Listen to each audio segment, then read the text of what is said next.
তোমরা যারা অলৌকিক গল্প শুনতে ভালোবাসো, এই ভিডিওটি একদম তোমাদের জন্য। তোমরা অনেকেই জানো যে আমি কাজের সূত্রে উড়িষ্যায় থাকতাম। সেই সূত্রে উড়িষ্যার বিভিন্ন জায়গা আমার ঘোরা হয়েছে। তাই উড়িষ্যা থেকে ছেড়ে চলে আসার সময় আমার শেষ দিনের আগের দিন ঘটে গেল একটা অলৌকিক ঘটনা। উড়িষ্যার একটি জাগ্রত মায়ের মন্দির হলো মা তারিণী মন্দির। এখানের মানুষের বিশ্বাস যে মা যাকে দেখতে চায় সে মানুষই কিন্তু সেই মন্দিরে উপস্থিত হতে পারে, তাছাড়া আর কেউ সেই মন্দিরে যেতে পারে না। এই উড়িষ্যার থাকা 4 বছরে আমি বহুবার পরিকল্পনা করেও এই মন্দিরে উপস্থিত হতে পারিনি, কিন্তু চলে আসার আগের দিন এই গাড়িতে সামনে রাখা মায়েরই একটি মূর্তিকে আমি তাকিয়ে বলছিলাম মনে মনে যে মা, হয়তো এবারে উড়িষ্যায় থেকে চলে যাব, কিন্তু তোমার সাথে আর দেখা হবে না, তাই পরে কোনো সময় যদি সুযোগ হয় তুমি কিন্তু ডেকো, আমি তোমায় দেখতে যেতে চাই। আর সেই বলতে না বলতেই হঠাৎ করে এমনভাবে সমস্ত প্ল্যান ক্যান্সেল হয়ে আমার কিন্তু গাড়ি মন্দিরের দিকেই ঘুরে গেল। সে আমার সত্যি তখন সেই মন্দিরটিকে সামনে থেকে দেখে আমার চোখে জল চলে এসেছিল যে কি করে এটি সম্ভব, কারণ এত প্ল্যান, এত মিটিংস ছিল পরপর, কিন্তু কোনো ক্রমে কিন্তু গাড়ির চাকা ঘুরে মায়ের মন্দিরের দিকে গেল। এক অবিশ্বাস্য কথা, এখানে মাকে নারকেল দিয়ে পুজো দেওয়া হয়।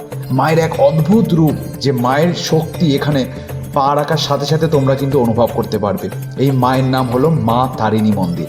মা তারিণীকে কিন্তু নারকেলের জল দিয়ে পুজো দেওয়া হয় আর নারকেল মার পায়ে সমর্পণ করা হয়।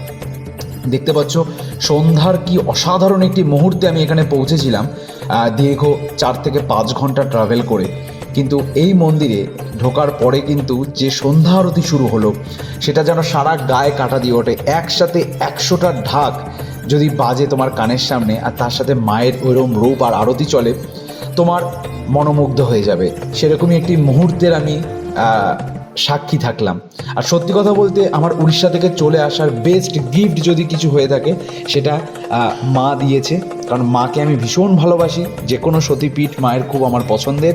তো সেই হিসেবে যে আমার মনের ইচ্ছা ছিল এই মায়ের দর্শন আর এই মন্দিরের দর্শন করব, সেটা কিন্তু উড়িষ্যা থেকে চলে আসার সময় আমার পাওয়া সেরা উপহার ছিল।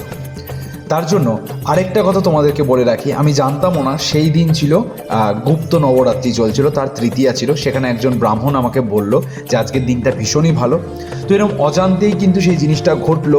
যেই মিটিংগুলো হওয়ার কথা ছিল সেই মিটিং ক্যান্সেল হয়ে গেল, যেদিকে আমাদের যাওয়ার কথা ছিল গাড়ি ভুল করে সেই দিকে চলে গেল। আর এরকমই অনেক বিশেষ ঘটনা সেই দিনটাতে ঘটেছে। তো এটাই বলবো যে যেটা মন থেকে আমরা বিশ্বাস করে মন থেকে চাই, আর মা যেটা চায় সেটাই কিন্তু হয় আমাদের জীবনে। তো সেই কারণের জন্য মায়ের কাছে কোটি কোটি প্রণাম। মা সকলকে ভালো রেখো।